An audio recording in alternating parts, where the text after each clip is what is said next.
The rain tapped gently against the windows of the small music school on the outskirts of Kyoto. Most of the students and teachers had gone home hours ago, but a single light remained on in the back practice room. Miyuki Tanaka sat alone at the piano, her fingers hovering over the keys. She glanced at her watch, nearly 10 in the evening, and sighed. Teaching other people to play had become her life, but playing for herself had become a rare, secret indulgence. She closed her eyes and began to play Chopin's Nocturne in E-flat major. The familiar melody filled the empty room, and Miyuki felt the tension in her shoulders slowly release. No one was watching. No one was judging. Just her and the music. What she didn't know was that she had an audience after all.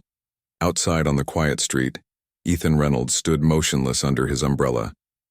The American billionaire had been on his way back to his hotel after a long day of business meetings when the music caught his ear. Through the partially open window, the sound poured out into the night air, stopping him in his tracks. Reynolds was not a man easily moved. At 42, he had built an empire in tech that had made him one of the richest men in America. He was known for being brilliant, demanding, and completely unsentimental. But something about this music, the way it was played, made him pause in the rain and listen. Inside, Miyuki moved from Chopin to Debussy, her fingers finding Clair de Lune without thought. The piece reminded her of her grandmother, who had first sat her at a piano when she was just 5 years old. That old upright piano had been terribly out of tune, but to little Miyuki it might as well have been on a concert hall stage. "You have the hands for it," her grandmother had told her. "And the heart. Never forget the heart." The heart was what had failed her in the end, or so Miyuki told herself. 6 years ago, she had been on stage at the International Piano Competition in Vienna. The lights, the judges, the audience, everything had been as she'd imagined during all those years of practice. But when the moment came, something inside her broke. Halfway through Rachmaninoff's Piano Concerto No. 2, her mind went blank. The notes that had lived in her fingers for months suddenly vanished. The silence that followed lasted only seconds, but in Miyuki's memory it stretched into an eternity. She had finished the piece somehow, then walked off stage, packed her bags, and returned to Japan. She never entered another competition. The promising career that her teachers had predicted since she was a child disappeared overnight. Instead, she took a job teaching piano to children and adults who mostly wanted to learn pop songs and simple classics. Now, at 28, Miyuki's dreams of concert halls had been replaced with more practical concerns. Her father's health was failing, the medical bills were piling up, and her mother was working 2 jobs to help keep them afloat. Miyuki sent home as much of her teaching salary as she could, but it was never enough. As the last notes of Debussy faded, Miyuki opened her eyes and was startled to find tears on her cheeks. She quickly wiped them away, embarrassed, even though no one was there to see. She stood up to leave, gathering her worn leather bag and the stack of student homework she needed to review before tomorrow's lessons. After switching off the lights, she locked the practice room door and made her way through the darkened building. Outside, the rain had eased to a drizzle. Miyuki opened her umbrella and started the 15-minute walk to her small apartment. She didn't notice the sleek black car that pulled away from the curb and followed at a distance. The next morning started like any other. Miyuki woke early, practiced for an hour on her digital piano with headphones so as not to disturb her neighbors, then headed to the music school for her first lesson at 9. But when she arrived, the school director, Mrs. Yamamoto, was waiting for her with an unusual expression. "Tanaka-san, there's someone who would like to speak with you," Mrs. Yamamoto said, her voice tinged with both excitement and concern. "A very important person." Miyuki followed her to the director's office, confused. Inside, a Japanese man in an impeccable suit stood when she entered. He introduced himself as Kenji Watanabe, a representative of Reynolds International. "Reynolds International?" Miyuki repeated. The name sounded vaguely familiar from business news, but she couldn't place it exactly. "Mr. Ethan Reynolds, the CEO, is currently in Kyoto on business," Watanabe explained smoothly. "He has a proposition for you regarding your piano playing."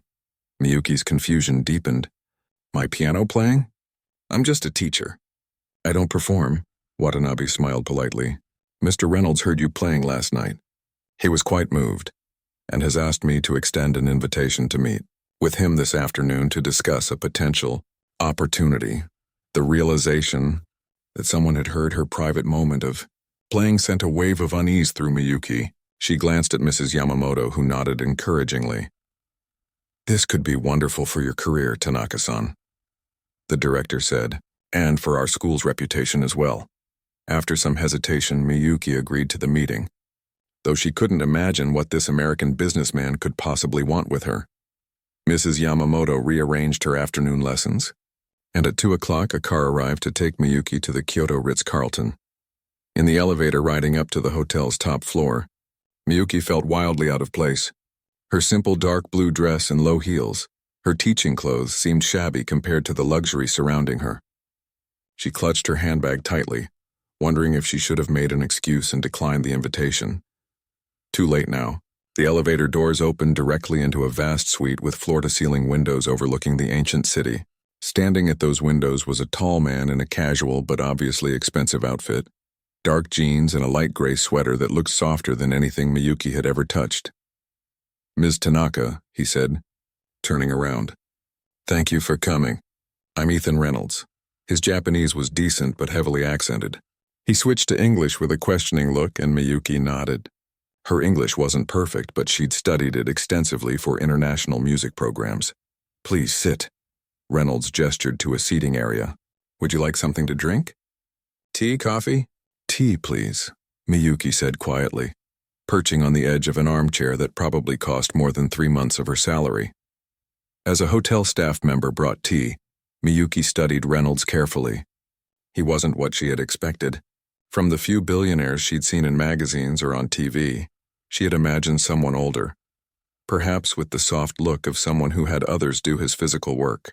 But Reynolds was lean and fit, with intense blue eyes and light brown hair that showed touches of gray at the temples. He moved with the confidence of someone who never questioned his place in the world. "I'm sure you're wondering why I asked to meet you," he said once they were alone again. "Yes," Miyuki answered simply. There seemed no point in pretending otherwise. "I heard you playing last night, the Chopin and the Debussy." Reynolds leaned forward slightly. "You play beautifully, with real feeling. But according to what I've been able to learn about you this morning, you don't perform publicly. Why is that?" The directness of the question caught Miyuki off guard. In Japan, such personal questions usually came after much more small talk. She took a sip of tea to give herself a moment. "I prefer teaching," she said finally. Reynolds studied her face. "I don't think that's the whole truth." Something about his certainty irritated her. "With all respect, Mr. Reynolds, why does it matter to you?" A smile flickered across his face. "Direct, I like that." He set down his cup. "It matters because I have a proposal for you. I host private events at my home in California. Gatherings for colleagues, friends, business associates. I want you to come and play at these events. Exclusively for 1 year." Miyuki stared at him. "You want me to work for you? As a pianist?" "Yes, I'll provide accommodation, of course. Plus a salary of $2 million for the year." Tea sloshed over the rim of Miyuki's cup as her hand jerked in shock. "Two? I'm sorry, I think I misunderstood your English." $2 million US, Reynolds repeated calmly. "Half paid up front, half upon completion of the contract." Miyuki carefully set her cup down before she could spill more. The amount was beyond comprehension. It would pay her father's medical bills for years to come. It would mean her mother could stop working such long hours. It would solve so many problems, but why me? There are countless professional pianists who would jump at such an offer. Reynolds leaned back in his chair. "They're not you. There's something in the way you play. Something real. Something beyond technical skill." He paused. "I collect beautiful things, Miss Tanaka. Art, experiences, moments. What I heard last night was something I want in my collection." The words sent a chill through Miyuki. To be collected, like an object. "And yet with that kind of money, I would need time to think about it," she said. "Of course." Reynolds stood, indicating the meeting was coming to an end. "My assistant will leave you with all the details. I'll need your answer within 3 days. I return to the States on Friday." As Miyuki rode the elevator back down to the lobby, a folder of information in her hands, her thoughts swirled in confusion. The offer was both a dream and a nightmare, financial security wrapped in golden handcuffs. To play again, seriously, but as a sort of possession of this American billionaire. Back in her tiny apartment that evening, Miyuki called her mother. She explained the offer in vague terms, saying only that she had a chance to work abroad for a year for very good money. But America is so far, her mother worried. And what about your students? Someone else can teach them for a while, Miyuki said. And the money would help with father's treatments. There was a long pause on the line. You've always put our needs before your music, her mother said softly. Maybe it's time you did something for yourself. But that was just it, Miyuki thought after they hung up. This wouldn't be for herself. It would be for her family, and for a stranger who wanted to own a piece of her soul. 3 days later, she found herself back in the hotel suite, giving Ethan Reynolds her answer. Yes, she said, I accept your offer. Reynolds smiled, a look of satisfaction crossing his face that made Miyuki wonder if she had just made a terrible mistake. Excellent, he said, extending his hand to seal the deal. Welcome to the collection. The California sun hit Miyuki's face as she stepped out of the private jet. After 15 hours of travel, she felt disoriented, her body still on Japan time while her eyes tried to adjust to the bright midday light of a different continent. A sleek black car waited on the tarmac and a driver in a dark suit opened the door for her. Welcome to California, Ms. Tanaka, he said with a polite nod. I'm Luis. I'll be driving you to Mr. Reynolds' estate. Miyuki slid into the cool leather back seat, grateful to be out of the sun. Through the tinted windows, she watched as they left the small private airport and merged onto a highway that hugged the coastline. The Pacific Ocean stretched out beside them, the same ocean that touched the shores of Japan, she thought. Somehow that connection made her feel less far from home. Is this your first time in America? Luis asked, glancing at her in the rearview mirror. Yes, Miyuki replied. I've never traveled farther than Singapore before. Well, you picked a beautiful part to start with, he said with a smile. We'll be at the estate in about 40 minutes. There's water in the cooler if you're thirsty. Miyuki thanked him and leaned back, trying to process everything that had happened in the whirlwind 2 weeks since she'd accepted Reynolds' offer. There had been visa paperwork, hurried goodbyes to her students and colleagues, and a tearful farewell with her parents. The check, the first half of her payment, had already been deposited in her family's account. Her father could now receive the experimental treatment his doctors had recommended, but that had been too expensive to consider before.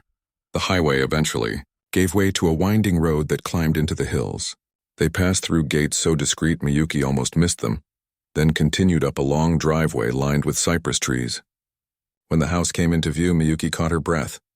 House wasn't the right word. Mansion wasn't enough either. Reynolds' home was a sprawling modern structure of glass, stone, and steel that seemed to grow out of the hillside itself. It overlooked the ocean from its perch with multiple levels that followed the natural contours of the land. Luis pulled up to the entrance and came around to open her door. Here we are. Ms. Chen will meet you inside and show you around. As if on cue, the front door opened and a woman in her 40s emerged. She had a tablet in one hand and a warm smile that immediately put Miyuki at ease. Ms. Tanaka, welcome. I'm Grace Chen, Mr. Reynolds' house manager. We're so pleased you've joined us. How was your flight? Very comfortable, thank you, Miyuki said, though in truth she had been too nervous to enjoy much of the luxury of the private jet. Wonderful. Let me show you to your quarters so you can rest and refresh yourself. Mr. Reynolds is in meetings in the city today, but will be back for dinner. He's looking forward to introducing you to the estate properly tomorrow. Miyuki followed Grace through the main entrance and into a soaring atrium filled with natural light. A massive sculpture of intertwining metal ribbons hung from the ceiling, catching the sunlight and scattering it across the stone floors. That's a Takashi Murakami piece, Grace mentioned, noticing Miyuki's gaze. Mr. Reynolds has an extensive art collection. You'll find pieces throughout the house. They continued through several beautifully appointed rooms, each with breathtaking views of the ocean through floor-to-ceiling windows. Miyuki tried not to gawk, but she had never seen such luxury up close. Everything was minimal and tasteful, but clearly of the highest quality. Here we are, Grace said, stopping in front of a door in a quieter wing of the house. This is your suite. Suite was an understatement. Miyuki stepped into a living area larger than her entire apartment in Kyoto. Beyond it, through another door, she glimpsed a bedroom with a king-sized bed. Floor-to-ceiling windows overlooked a private garden with a small fountain. The bathroom is through there, Grace pointed. And this door connects to your music room. She opened a door Miyuki hadn't noticed, revealing a space that made her heart skip. In the center sat a magnificent grand piano, a Steinway, Miyuki realized, one of the finest instruments in the world. The room was acoustically designed with gentle curves to the walls and ceiling. A wall of windows looked out over the ocean. Mr. Reynolds had this room built specifically for you, Grace explained. The piano arrived last week. Is it suitable? Miyuki couldn't speak for a moment. She approached the piano hesitantly, almost afraid to touch it. It's more than suitable, she finally managed. It's extraordinary, Grace smiled. I'm glad you like it. Feel free to rest or explore your rooms. Dinner will be at 7 in the small dining room. I'll come to escort you at 6:45 if that's all right. After Grace left, Miyuki stood alone in the music room, feeling overwhelmed. Everything about this situation was so far removed from her normal life that it felt like a dream, or maybe a strange fairy tale where she had been whisked away to a castle on a hill. She finally sat at the piano bench and lightly touched the keys. The action was perfect, the tone rich and warm. Before she knew it, she was playing. Just scales at first, then fragments of pieces testing the instrument. It responded to her touch like a living thing. An hour passed without her noticing. When she finally stopped playing, she realized she was exhausted. The time difference, the travel, the emotions of the day, it all caught up with her at once. She retreated to the bedroom and, despite her intention to just rest briefly, fell into a deep sleep. She woke to a gentle knock on her door. Disoriented, she checked her phone.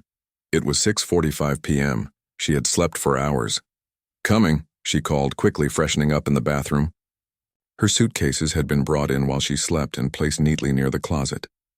She changed into a simple black dress, one of the few nice pieces she had packed, and answered the door. Grace stood waiting. Ready for dinner? We'll be in the small dining room tonight. Just Mr. Reynolds and a few members of his household staff. The small dining room would have been considered large in most homes, with a table that could seat 12 comfortably. But tonight only 4 places were set. Reynolds was already there when Miyuki entered, along with 2 other people who were introduced as Reynolds' personal assistant Thomas and his chef Nadia. Ms. Tanaka, Reynolds rose as she entered. Welcome to my home. I trust your accommodations are satisfactory? Yes, thank you, Miyuki said, taking the seat a staff member pulled out for her. The piano is beautiful. I'm glad you approve. I look forward to hearing you play it. Dinner was exquisite, a menu that blended Japanese and California cuisine, which Nadia explained she had designed especially for Miyuki's arrival. Throughout the meal, Reynolds asked Miyuki polite questions about her journey and her first impressions of California, but he didn't press her on more personal matters. For that she was grateful. After dinner, he walked with her back toward her suite. Tomorrow we'll do a proper tour of the grounds, he said, and discuss the schedule for your performances. My first event with guests will be next weekend. Nothing too formal, just a small gathering of friends. It will be a good introduction. What would you like me to play? Miyuki asked. Reynolds considered this. For the first event, I think Chopin. The piece I heard you play that night in Kyoto was moving. Perhaps that, and a few other nocturnes. They reached her door, and Reynolds stopped. Rest well, Ms. Tanaka, and welcome again to my home. As the days passed, Miyuki began to settle into a routine. Mornings were for practice, afternoons for herself, exploring the extensive grounds of the estate, reading in the library, or sometimes swimming in the infinity pool that seemed to merge with the ocean horizon. Evenings often included dinner with Reynolds, sometimes alone, sometimes with various staff members or occasional visitors. The weekend arrived quickly, and with it, Reynolds' first gathering since Miyuki's arrival. She spent the afternoon in her room, preparing mentally for her first real performance in 6 years. She chose a simple but elegant black gown that she had found hanging in her closet earlier in the week, one of several pieces of clothing that had mysteriously appeared, all in her size. When Grace came to escort her to the main salon, where a crowd of about 30 people had gathered, Miyuki's hands were cold with nerves. You'll be wonderful, Grace assured her. Mr. Reynolds' guests are always appreciative of the talents he showcases. Talents he showcases. The words echoed in Miyuki's mind as she entered the salon. Is that what she was? A talent to be showcased like the artwork on his walls or the sculpture in his atrium. Reynolds was across the room, talking with a small group. He caught sight of Miyuki and excused himself, coming to meet her. "Ah, here she is," he said, his voice carrying enough for those nearby to hear. "My newest discovery. Ladies and gentlemen, may I present Miyuki Tanaka, an extraordinary pianist from Japan who will be performing exclusively for my gatherings this year." He guided her to the piano, another Steinway, though not quite as fine as the one in her private music room. The conversations in the room quieted as Miyuki took her seat at the bench. Reynolds remained standing near the piano. "Ms. Tanaka will begin with Chopin's Nocturne in E-flat major, followed by several other selections," he announced. Miyuki placed her hands on the keys. The room was silent now, all eyes on her. She had thought her nerves would overwhelm her, but instead a strange calm settled over her. This wasn't Vienna. This wasn't a competition. This was just music, her music. She began to play.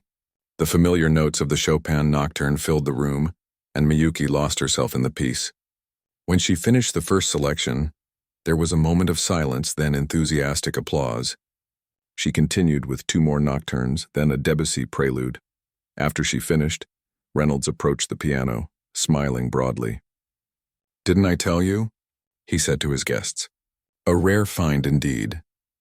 For the rest of the evening, Miyuki found herself the center of attention. Reynolds' guests, wealthy tech entrepreneurs, venture capitalists, and a few celebrities she vaguely recognized, all wanted to speak with her to compliment her playing, to ask how Reynolds had found her. She was teaching in a small music school in Kyoto. She overheard Reynolds telling a group, "Playing for herself after hours. Such talent hidden away, but I have a knack for discovering these hidden treasures." The way he spoke about her, not to her but about her, even when she stood right there, made Miyuki feel like one of his art pieces, a beautiful object acquired for his collection, a possession to be displayed for the admiration of others. Yet she couldn't deny that playing for an audience again, even this audience, had awakened something in her she thought was long dead.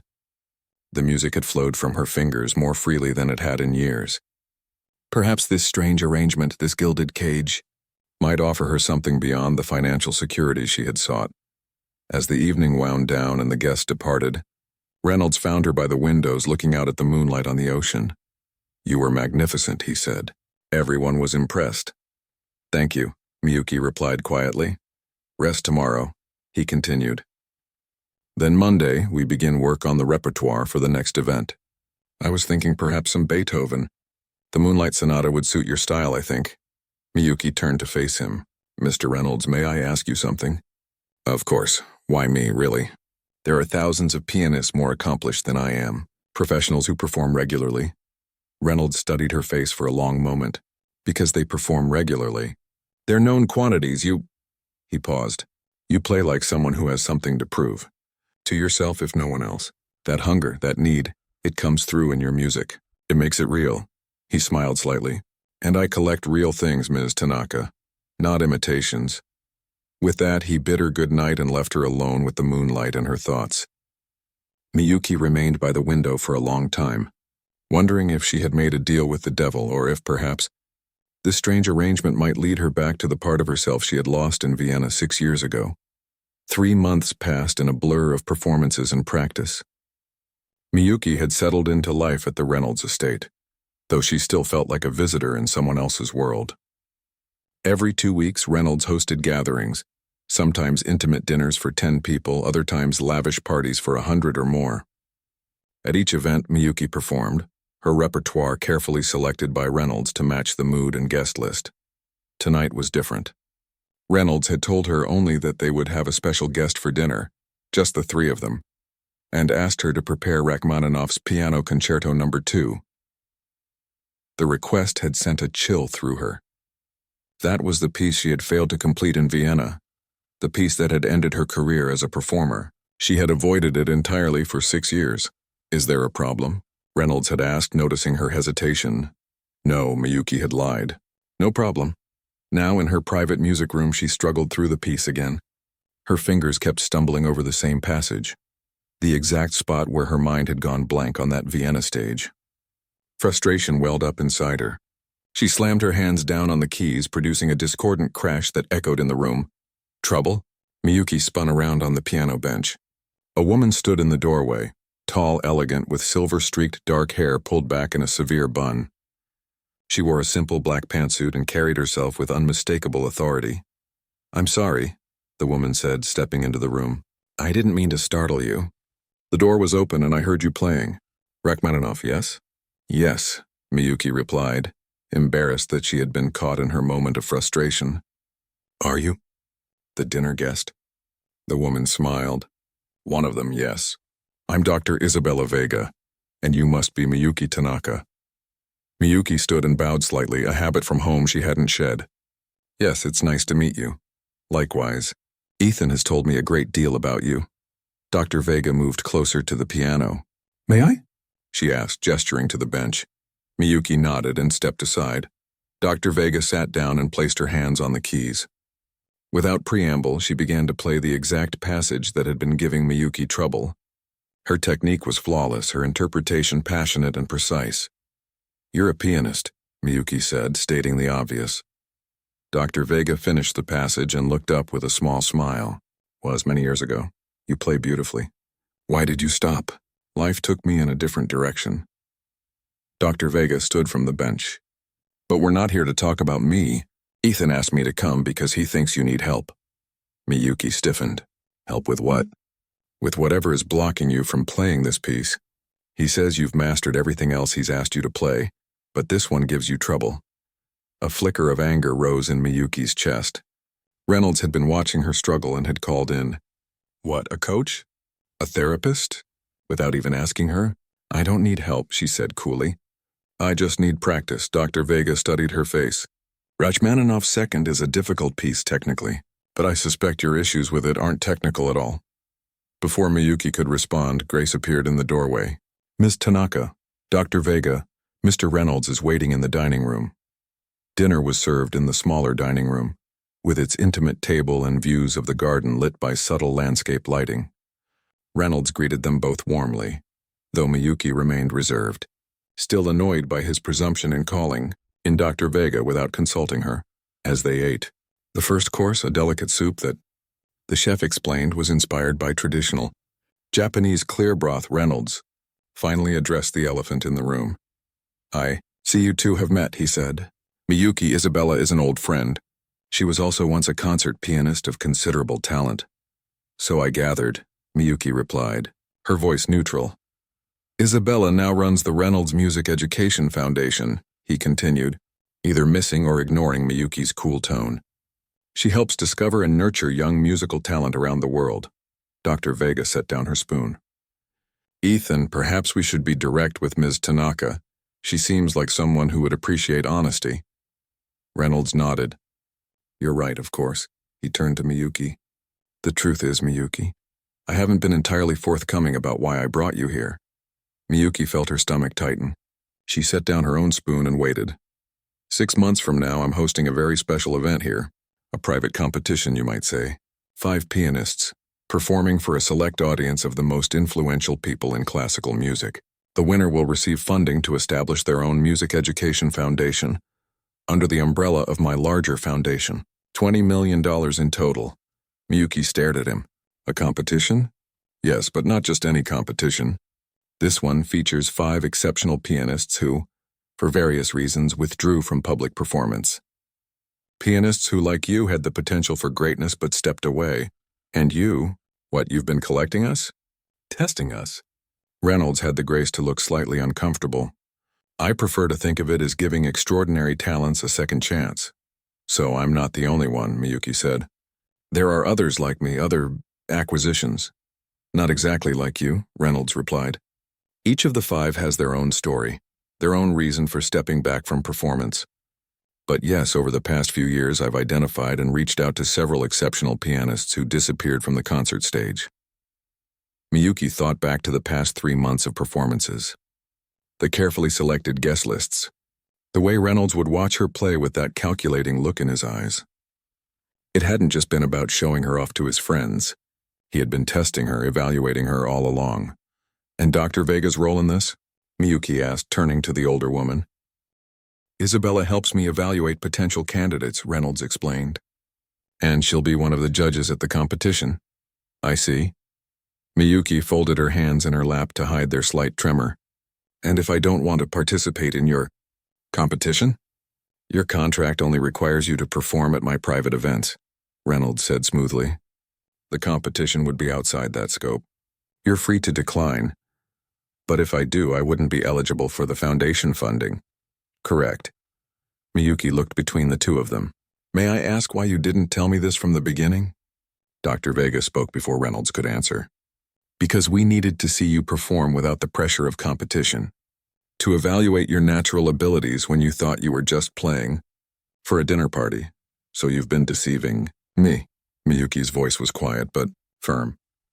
I prefer to think of it as creating the right conditions to see your true potential, Reynolds replied. And the Rachmaninoff? Was that part of your evaluation? Reynolds and Dr. Vega exchanged a glance. We know about Vienna, Dr. Vega said gently. We know that's the piece you were playing when you'd stopped. The revelation hit Miyuki like a physical blow. They had researched her, dug into her past, uncovered her most painful failure. She felt exposed, violated. I think I've lost my appetite, she said, standing abruptly. If you'll excuse me.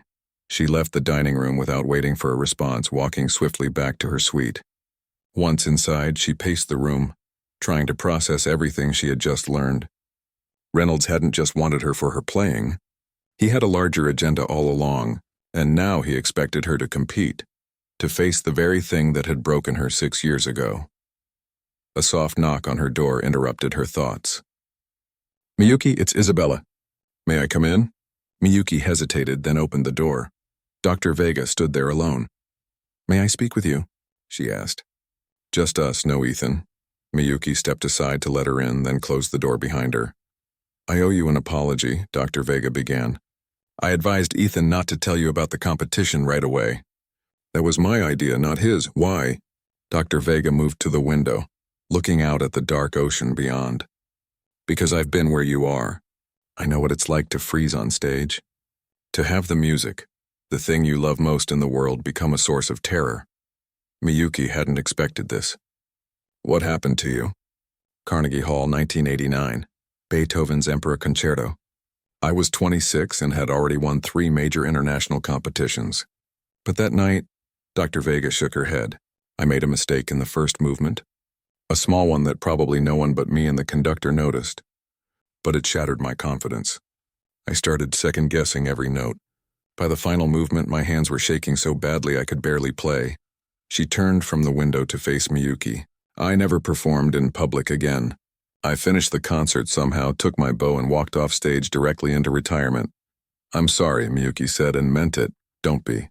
I found another path. Teaching, then administration. The foundation has helped hundreds of young musicians. But sometimes I wonder what might have been if I'd found the courage to try again. And that's why you're helping Reynolds with this project? Dr. Vega nodded. The 5 pianists he selected, including you, all have something special. Something that shouldn't be lost to the world because of one bad experience or one crisis of confidence. Miyuki sat on the edge of her bed, suddenly tired. The other pianists. Have they all agreed to this competition? 3 have. 1 is still considering, like you. And if I say no? Then you complete your contract, take your $2 million and go home to Japan. No hard feelings. Miyuki looked up at the older woman. But you think I should say yes? I think you should ask yourself what you really want. Not what you think you can handle or what's safe, but what you truly want. Dr. Vega moved toward the door. Ethan can be difficult.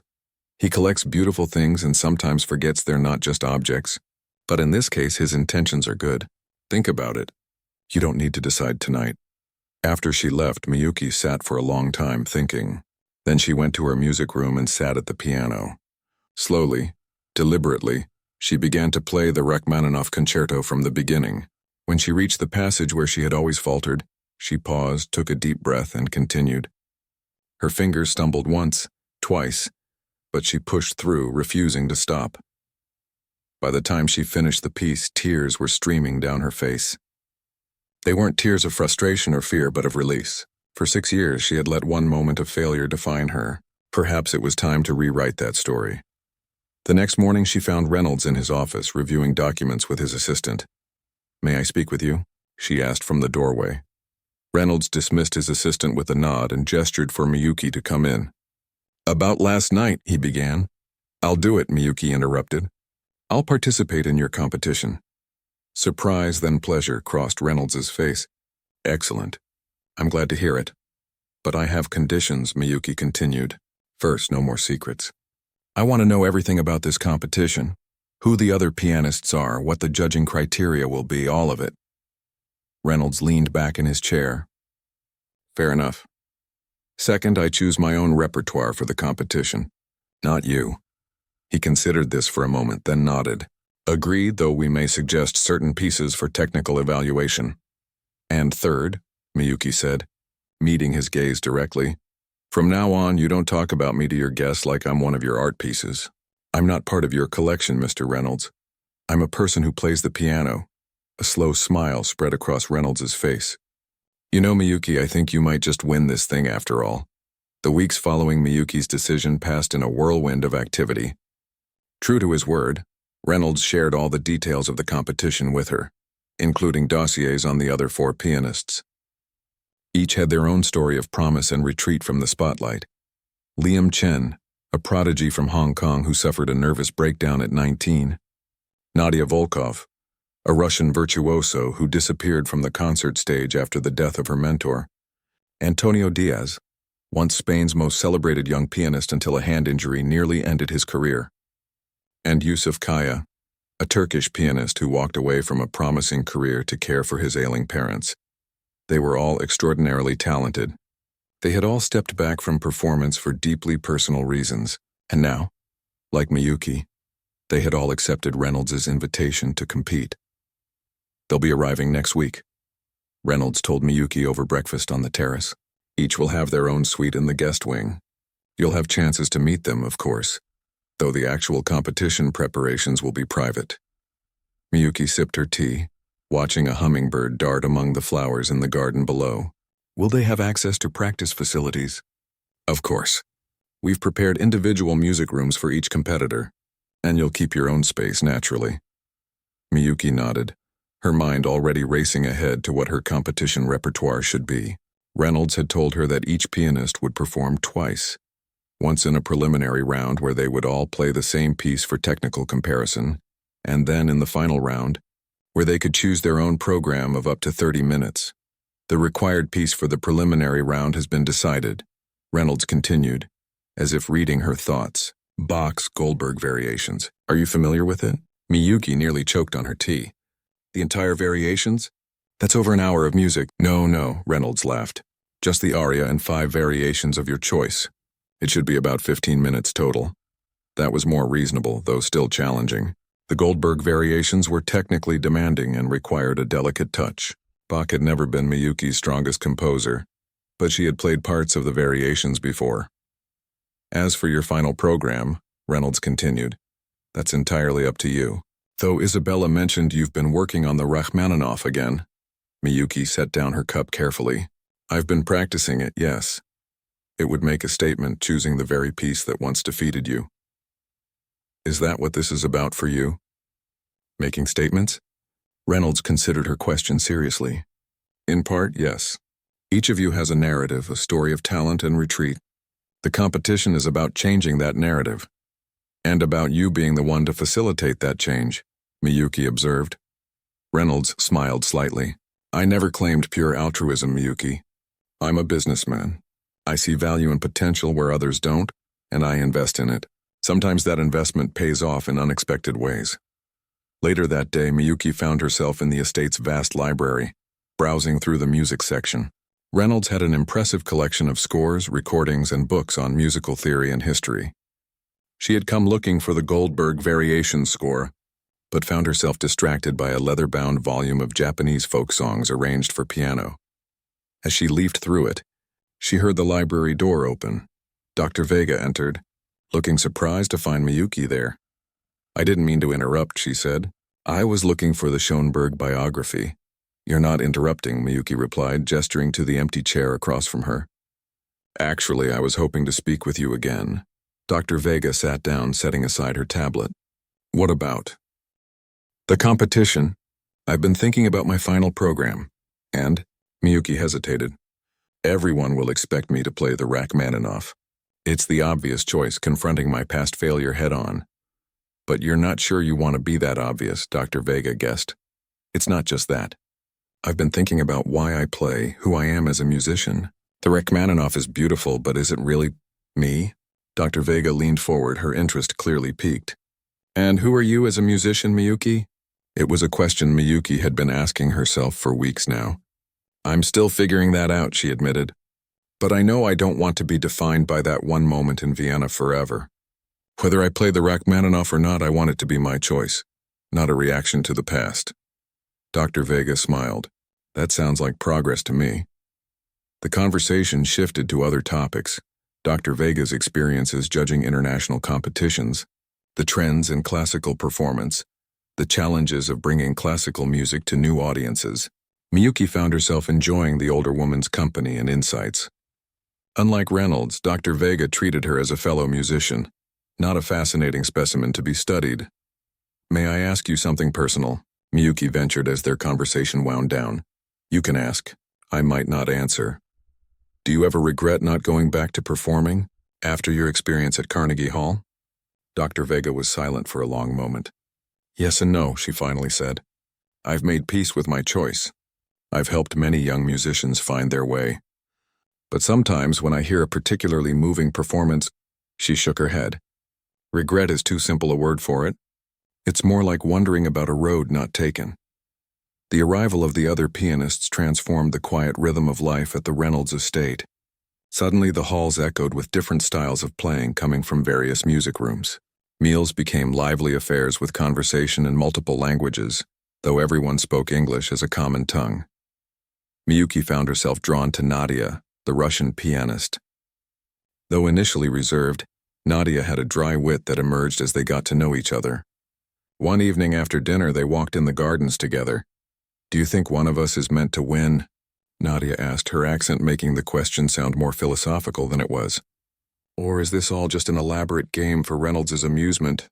I think he genuinely wants to help, Miyuki replied. In his own controlling way. Nadia laughed. Yes, that sounds right. Help, but on his terms.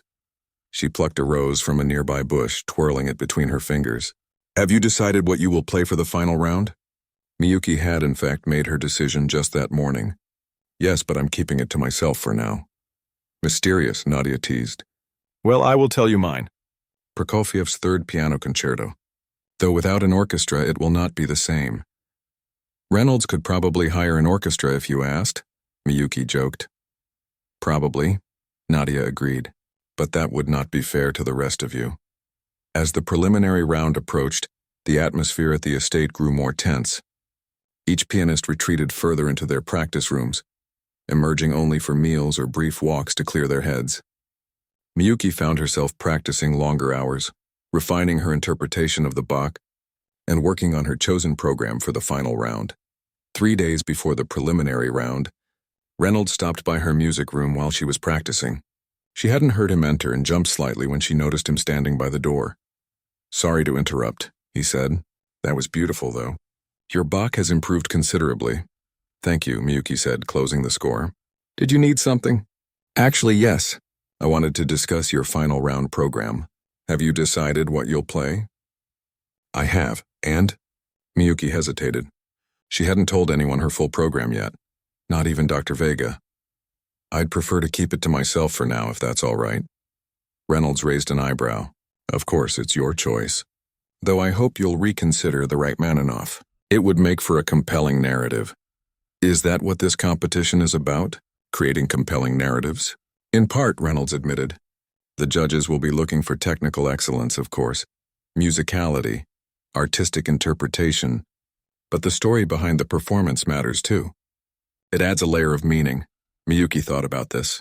What if I want to create a new story, not just revisit the old one? Reynolds studied her for a moment. Then that's your prerogative as an artist. But remember, Miyuki, confronting our past failures head-on often makes for the most powerful redemption stories.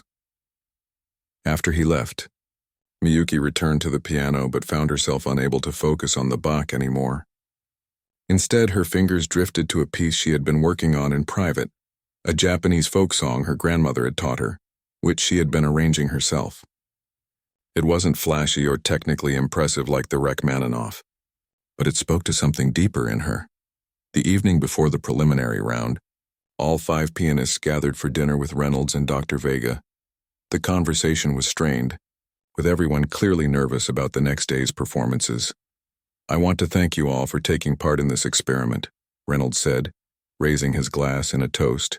"Regardless of who wins tomorrow, you've all shown tremendous courage in returning to performance after your various setbacks." Miyuki exchanged glances with Nadia across the table. Setbacks, such a clinical term for the personal crises that had driven each of them away from the stage. "The judges will arrive in the morning," Reynolds continued. "Besides Isabella, we'll have 3 distinguished adjudicators: the director of the Berlin Conservatory, the former principal conductor of the London Symphony, and the music critic from the New York Times." A ripple of nervous energy passed through the group. These were serious judges with the power to influence careers far beyond this private competition. "The preliminary round will begin at 10, Dr. Vega added. The order of performance was determined by random draw. She handed each of them an envelope. "Inside you'll find your performance time. I suggest you all get a good night's rest."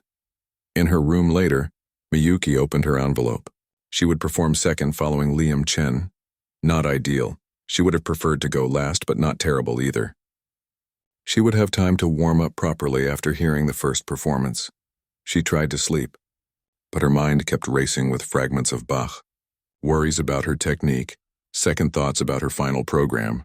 Around midnight, she gave up and went to her music room. She wouldn't practice, that would only tire her fingers for tomorrow, but she wanted to be near the piano to feel its solid presence. To her surprise, the light was already on in the room. Reynolds sat at her piano, not playing, just looking at the keys. "Oh," he said, startled when she entered. "I'm sorry.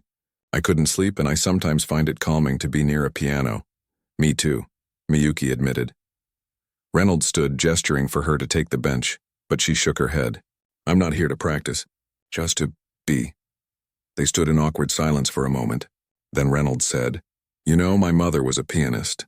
This was new information. In all their conversations, Reynolds had never mentioned his family. Was she good? Very. She studied at Juilliard, was headed for a promising career. Then she met my father, got pregnant with me, and that was the end of that. She stopped playing? Not entirely. She taught lessons, played at church. But the career, the performing, that was over. Reynolds traced a finger along the edge of the piano. She never complained, but sometimes I'd find her playing late at night, after she thought everyone was asleep. She'd play these passionate, complex pieces, Liszt, Rachmaninoff, Chopin, and there would be such longing in the way she played. Miyuki understood then, at least partly, why Reynolds had created this competition. "You're doing this for her." He looked up, his expression uncharacteristically vulnerable. "In part, yes, and for the music that never got heard because life got in the way." He moved away from the piano. "I should let you rest. Big day tomorrow." As he reached the door, Miyuki called after him, "Mr. Reynolds?" He turned. "Thank you for telling me about your mother." He nodded once, then left. Miyuki sat at the piano for a long time afterward, thinking about choices, about roads not taken, and about the power of music to tell the stories we sometimes can't put into words. Morning arrived with golden light streaming through the windows of Miyuki's suite. She had finally fallen asleep around 2 in the morning and woke feeling surprisingly calm. The preliminary round would begin in 3 hours. She dressed in a simple black dress, ate a light breakfast alone in her room, then made her way to her music room for a final warm-up. The main salon had been transformed overnight into a performance space. The furniture had been rearranged with a magnificent grand piano as the centerpiece. 4 rows of chairs faced it, enough seating for perhaps 30 people.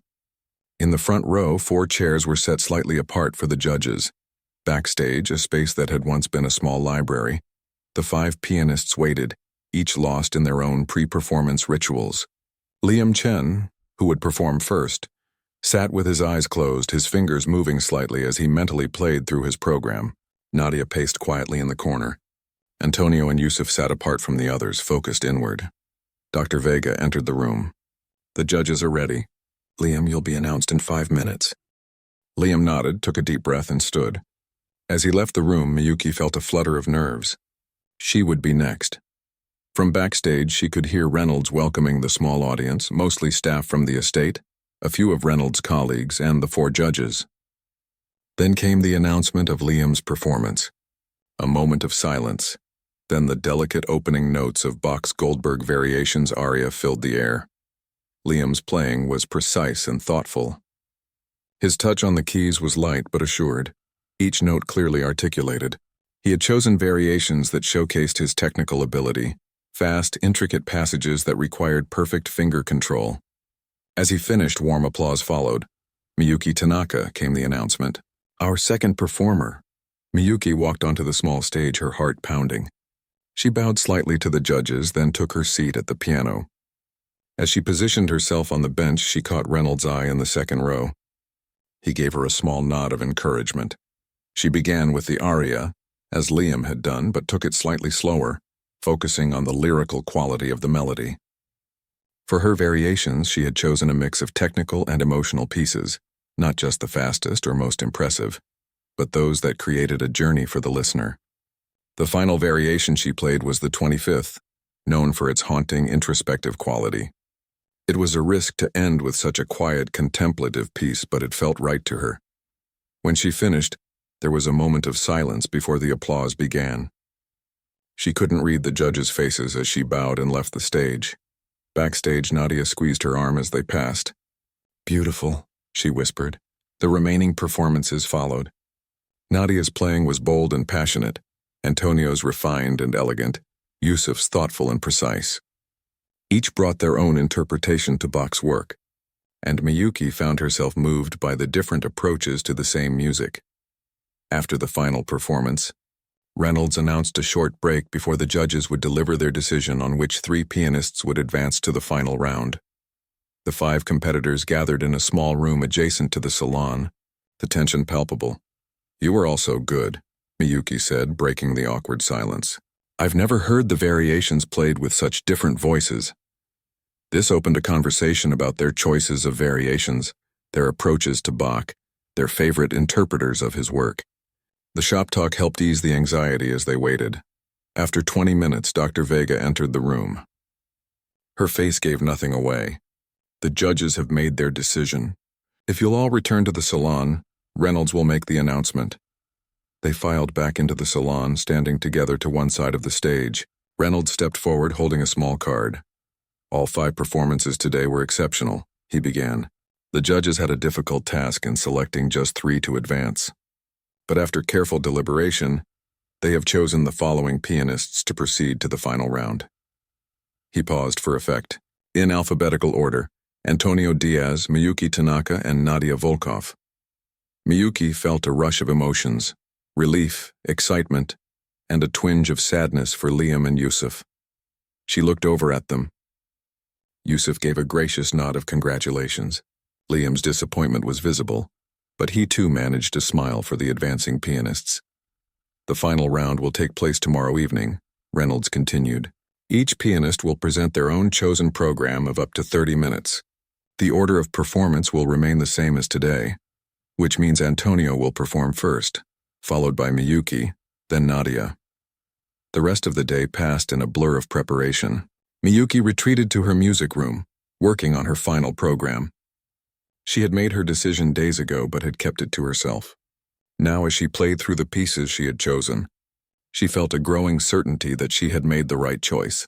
That evening, the competitors dined together with Reynolds and Dr. Vega, though the conversation was subdued. Everyone was focused on the next day's performances. "I want to thank Liam and Yusuf for their outstanding playing today," Reynolds said, raising a glass. "The judges wished me to convey how close the decision was and how impressed they were with all 5 performances." Liam and Yusuf accepted the compliment graciously, though Miyuki could see the disappointment still lingering in their eyes. She understood. They had come so close to a chance at redemption, at returning to the world they had left behind. After dinner, as they were leaving the dining room, Reynolds caught up with Miyuki in the hallway. "May I speak with you a moment?" he asked. She nodded, and they stepped into a small sitting room off the main corridor. "You played beautifully today," he said. "The judges were particularly impressed with your choice to end with the 25th variation. It showed artistic courage." "Thank you. I'm still curious about your program for tomorrow. Have you decided to include the Rachmaninoff?" Miyuki met his gaze steadily. "I've made my decisions about my program, Mr. Reynolds. You'll hear it tomorrow along with everyone else." He studied her face, then smiled slightly. "You've changed since you arrived here, Miyuki.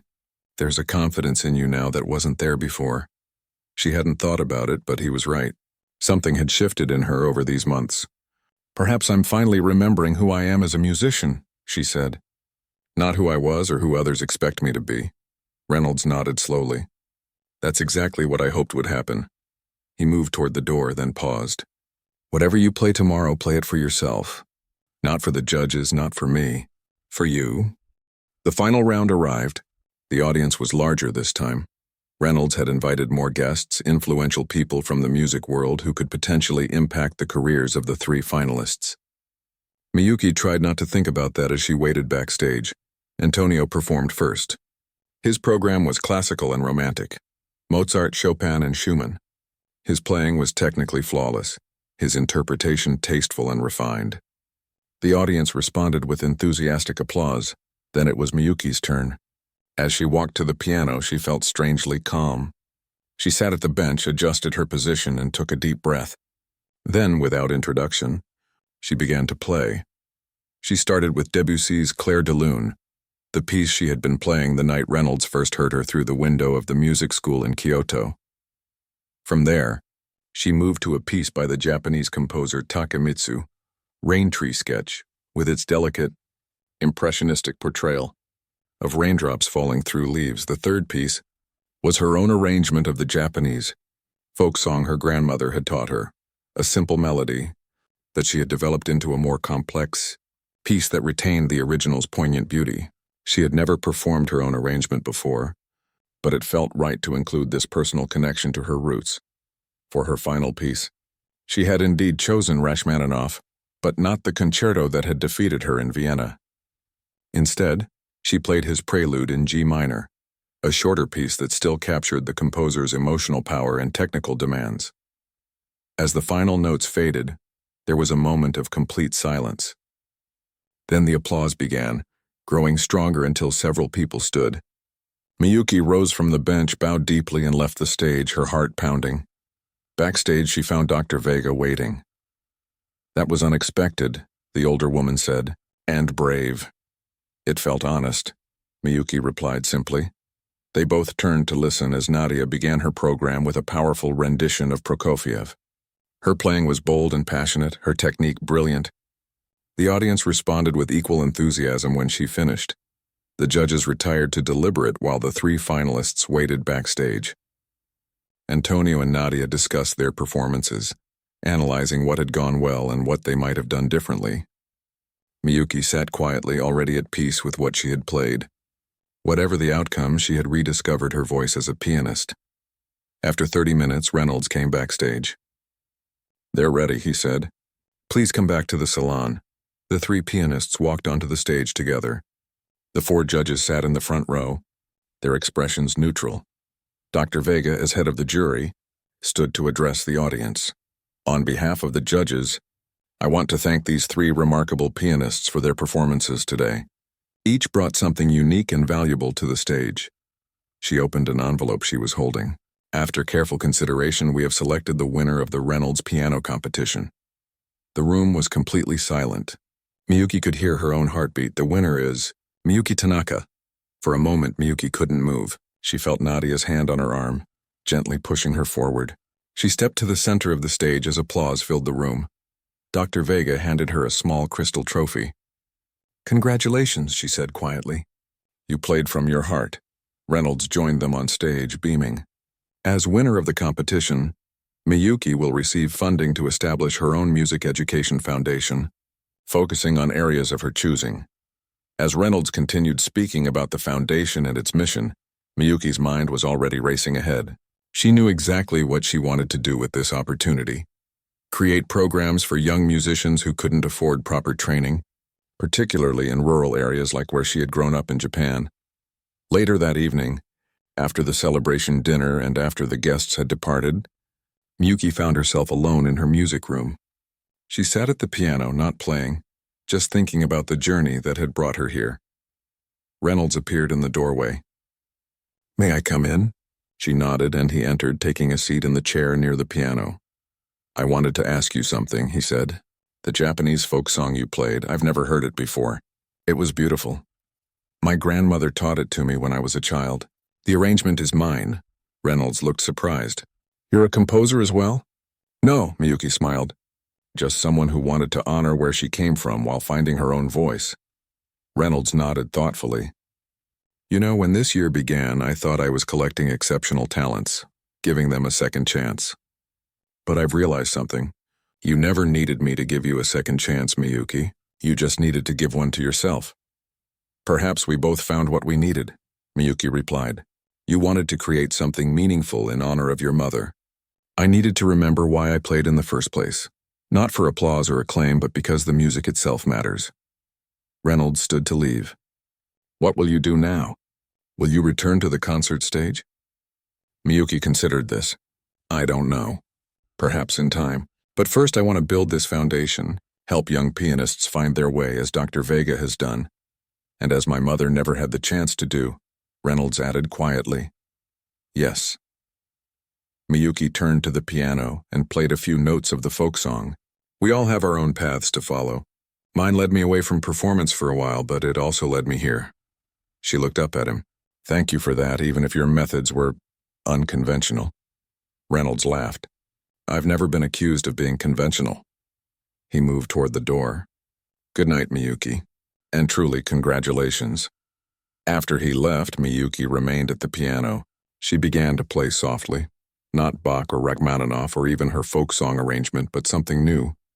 Something that was just beginning to take shape in her mind. A new composition, perhaps. A new chapter. Outside, the California night was alive with stars. Inside at the piano, Miyuki Tanaka played on. No longer reluctant, no longer just a virtuoso to be displayed in someone's collection, but an artist who had found her true voice at last.